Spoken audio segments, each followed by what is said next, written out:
Job बदलने के योग, बिजनेस में नया बड़ा ऑर्डर, अचानक से धन प्राप्ति के संकेत मिल रहे हैं। तो इस सप्ताह आपको एंग्जाइटी रह सकती है।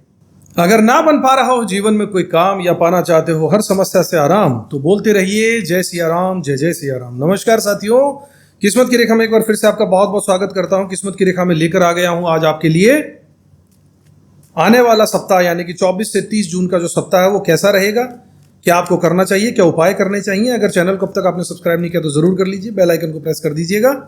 इसमें मैं टैरो कार्ड्स और ग्रह यानी कि वैदिक ज्योतिष दोनों बहुत ही खूबसूरत, बहुत ही चमत्कारी, बहुत ही मैजिकल सब्जेक्ट्स हैं। इनको ब्लेंड करते हुए दोनों को साथ लेकर चलूंगा ताकि कोई कसर ना रहे और सटीक भविष्य फल आपको पता चले, सटीक सावधानियां और सटीक उपाय भी आपको पता चले। इसलिए वीडियो को ध्यान से सुनिएगा, अंत तक देखिएगा और उपायों के लिए आप बने रहिएगा। कोई सवाल हो, शंका हो तो आप कमेंट बॉक्स में हमसे पूछ सकते हैं, बात कर सकते हैं। साथियों, कार्ड शफल हो चुके हैं, ग्रहों की स्थिति आपके सामने है। सबसे पहले बता देता हूं आपको ग्रहों की पोजीशन क्या है। साथियों, राहुदेव आपके तीसरे घर में है, शनिदेव आपके चौथे घर में गोचर कर रहे हैं, शुक्रदेव आपके 5वें घर में गोचर कर रहे हैं, गुरु और सूर्य की युति आपके 7वें घर में बनी हुई है, 8वें घर में बुधदेव की उपस्थिति है, केतु और मंगल आपके 9वें घर में यानी भाग्य स्थान पर ब्लास्ट बनकर बैठे। इसके अलावा बाकी घर खाली हैं। साथियों, इस हफ्ते ग्रहों की स्थिति आपके जीवन में बहुत बड़ा बदलाव ला रही है। बृहस्पति देव की स्थिति जो आपके 7वें घर में सूर्य के साथ बहुत ही उम्दा बनी हुई है, बेहद शुभ संयोग बन रहा है। इसका मतलब यह है कि अगर आप चाहें तो इस हफ्ते अपने करियर, अपने फाइनेंसिस, अपने बिजनेस और निजी रिश्तों में धैर्य, आत्मविश्वास और थोड़ी पहल दिखाकर आगे बढ़ सकते हैं। लेकिन याद रखिएगा, कोई नया अवसर अपनाने से पहले आपको अपने भीतर या जीवन में किसी पुराने डर, रोक या असमंजस को छोड़ना जरूरी होगा। नए की शुरुआत के लिए पुराने को टाटा बाय बाय कह दीजिए, अलविदा कहना ही होगा। यही वक्त बदलाव का है। यह सप्ताह की शुरुआत में चंद्रमा आपके 6ठे भाव में रहेंगे।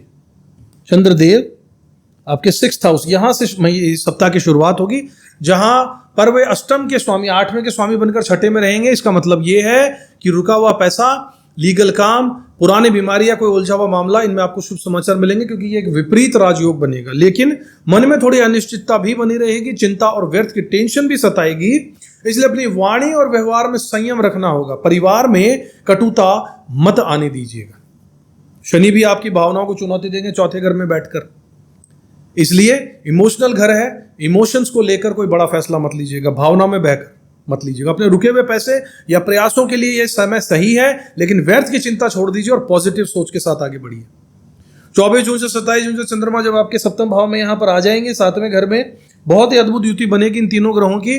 सूर्य और बृहस्पति की जो युति है, इससे सामाजिक संबंध मजबूत होंगे, क्रिएटिविटी बढ़ेगी और पुराने संबंधों में नई ऊर्जा आ सकती है।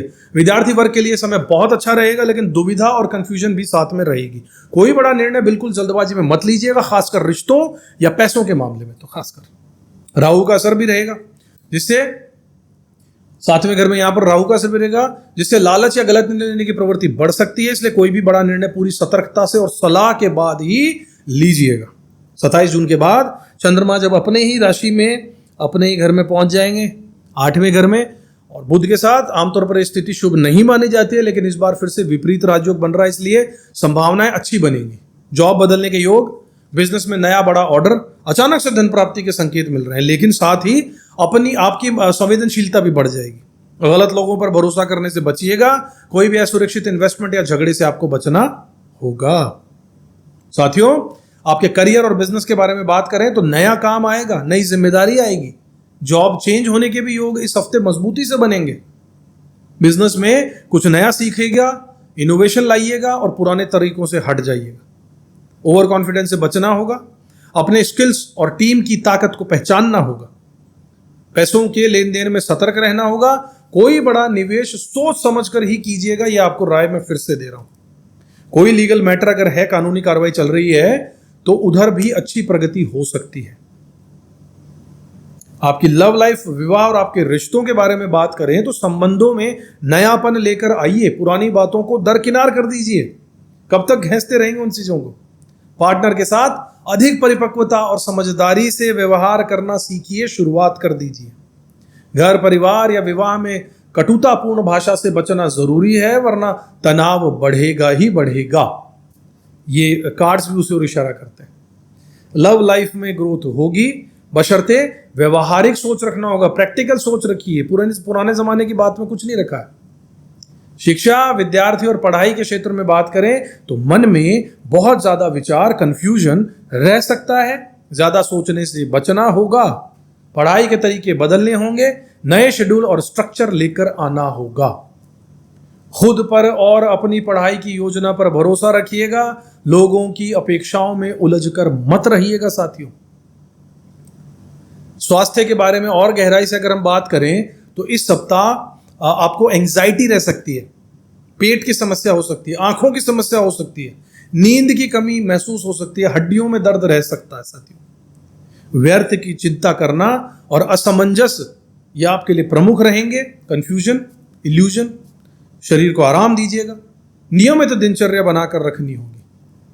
खून से संबंधित संक्रमण यानी ब्लड डिसऑर्डर का भी ध्यान रखना होगा साथियों। पेट संबंधी रोगों से बचाव के लिए हल्का भोजन कीजिए, ध्यान प्राणायाम को अपनाइए।